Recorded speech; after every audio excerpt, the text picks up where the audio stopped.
Now some people tend to like concealer, foundation, and then powder.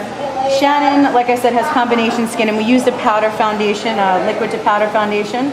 So we're not going to go crazy with powder, but we're going to go in with some bronzer, which will help set anything that has moisture. So you're going to take a fluffy blending brush and go in with a little deeper sun-kissed kind of bronzer.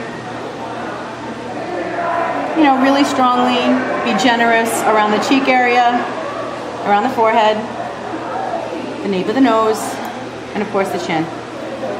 Once you feel like you have ample color, you can always add more blush later, but you just want that sun-kissed look everywhere.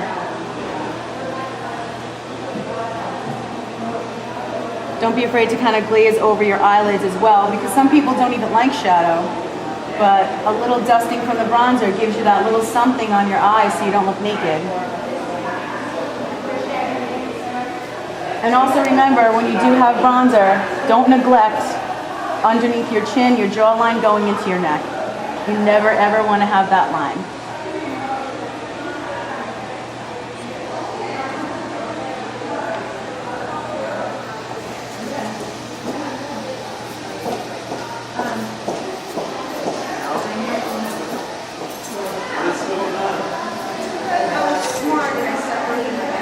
I always suggest using a little bit of a primer. Most of the time it's skin tone. You can use foundation, you can use concealer.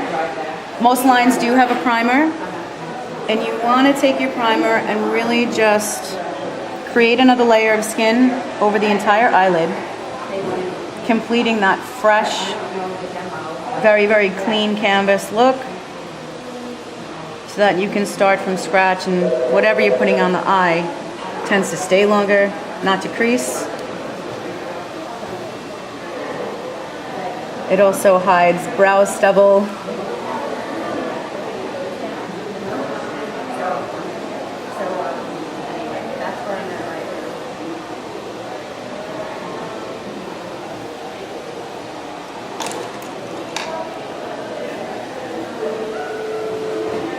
Alright, what we're going to do for Shannon, we're just going to use a basic color. She does have blue eyes, they're gorgeous.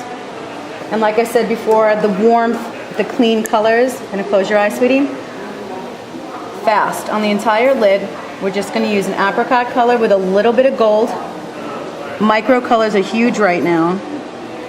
Nothing flat, everything with a little bit of sheen to it, a little bit of shimmer, not necessarily glitter, but shimmer.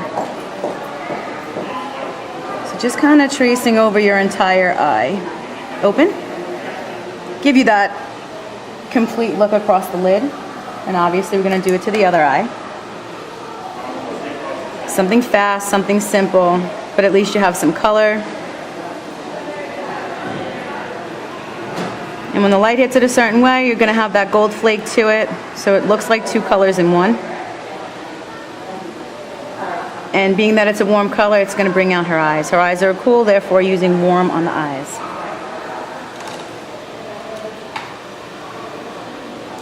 Generally under the brow, you definitely want to highlight. Doesn't have to be a shimmer, it doesn't have to be something really shiny, but you want to blend into what you normally have on your lid, and it will create a third color. You can kind of heavy up the light on the very inner part of the eye.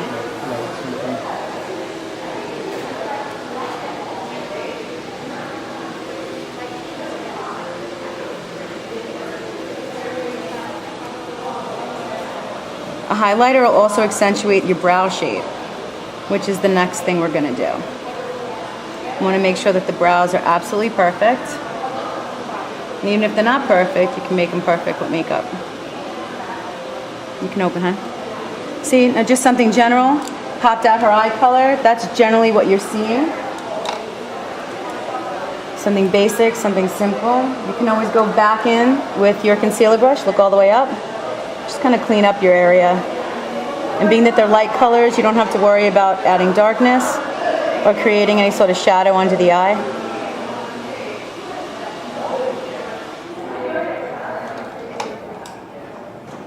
Now Shannon has a really high arch, a great brow, great shaped.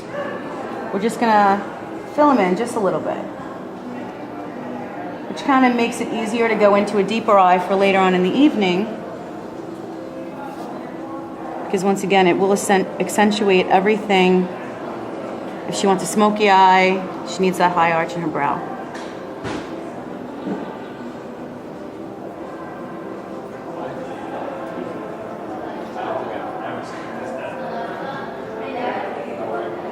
Good brow shape. Some people tend to use pencils. We tend to use powder. I believe that the powder works better. There are fibers in our powder that kind of latch onto the hair of any brow, whether you have a lot of hair on your brow or not a lot of hair, and they don't bleed. How do you choose the right color? Well, depending on your root color, depending on your skin tone, something with, you know, she has a lot of yellow in her skin, but she's very pink in her cheeks. So because she is uneven in her skin tone, we tend to look at the hairline, and you want to make sure that the hair isn't, you know, that the root color of the hair is definitely lighter than the brow itself. It's an outline. It's an outline of your eye. And also it depends on what the client's comfortable with. So you're not necessarily matching it with the color of your eyelashes or Not the at all. color of your Not makeup? at all. Not at all. It just depends. There's some clients that like the distinction, that like the contrast. And truthfully, thinner brows are in, and darker brows are in, no matter what shade your hair is. She has a nice highlight going on, and her brow is a little darker, but it does match her root color. This way she kind of looks like a full package no matter what, but she's still in style.